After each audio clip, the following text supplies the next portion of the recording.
Non. Si. Non. Si. Mais non. Mais puisque je te dis que le flash va bien plus vite. Mais bien sûr que non, ils sont ex-aequo sur quasiment toutes leurs courses. Sauf que le flash, il a dépassé la vitesse de la lumière.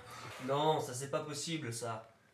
C'est quoi qui est pas possible? Bah, d'aller plus vite que la lumière. Hein? Même en acceptant l'idée que ces tissus musculaires supportent une telle vélocité et que ces jambes ne s'enflamment pas à cause de la friction, le flash deviendrait aveugle en dépassant peu ou prou les 299 793 km par seconde. Voilà, attendez, vous allez trop vite pour moi là. De quoi?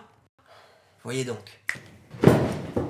Si nous sommes capables de percevoir les objets qui nous entourent, c'est parce que ceux-ci nous renvoient une information lumineuse. Comme nous l'a appris Newton, grâce à son prisme décomposant un Qu'est-ce rayon qu'on fout là? lumineux, la lumière visible est un mélange de couleurs. Le rouge, le jaune, l'orange, le vert, le bleu, le violet et l'indigo.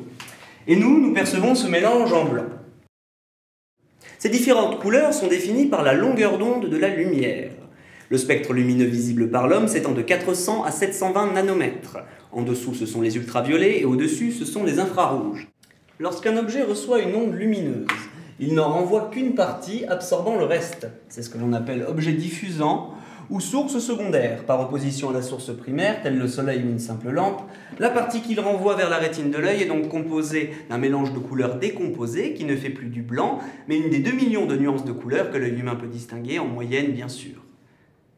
La couleur d'un objet dépend donc de la lumière qu'il renvoie, mais également de la lumière qu'il reçoit. Puisque si le spectre colorimétrique de la lumière qu'il reçoit est incomplet, comme ici avec l'absence du vert, il ne pourra renvoyer que des informations incomplètes.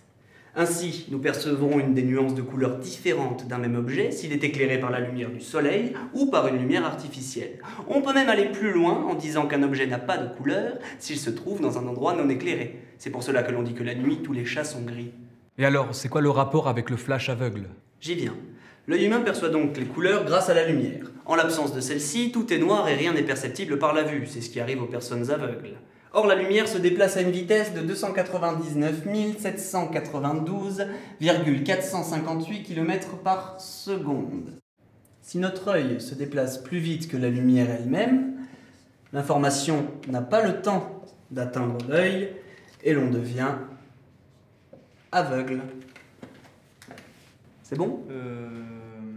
Bah en fait non. Enfin si, j'ai compris, mais c'est votre conclusion qui est fausse.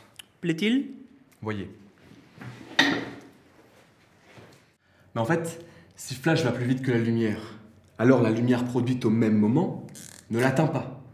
En revanche, il rattrapera des ondes lumineuses datant d'avant. Il verra donc toujours, mais des événements antérieurs.